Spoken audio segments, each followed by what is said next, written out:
Hi guys, నమస్తే. ఎలా ఉన్నారు? నేనైతే బాగున్నాను. మీరు కూడా బాగుండాలి నేనైతే మనస్ఫూర్తి కోరుకుంటున్నాను. గైస్, నాకైతే చాలా బాధేస్తుంది. ఎందుకు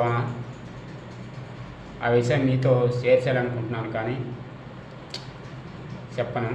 ఎందుకంటే ఒకనొకడుకు మన చదువు కోసం, మన వ్యక్తిగత కోసం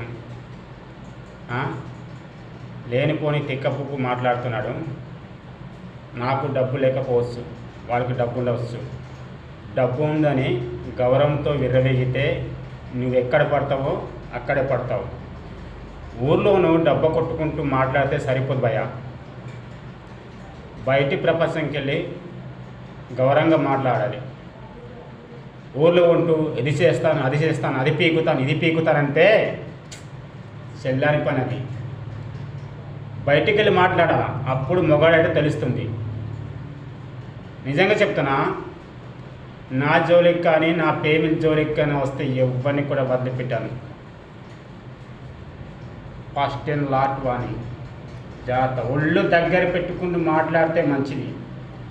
నా పేమెంట్ జోలికి ఎవ్వడొచ్చినా తగ్గేదేలే, సంపి పారదెంక. ఏరా, మేమంతా చీపు కనిపిస్తున్నామా? డబ్బు లేదనే కదరా మాకు చీపు చూస్తున్నారు. ఇది అవకాశం కాదు, రేపు పొద్దున నా కాలు కింద పడాలా. సారించేసి చెప్తున్నా, ఏ లుచ్చన కొడుక్కన మర్యాదగా మాట్లాడితే మర్యాద.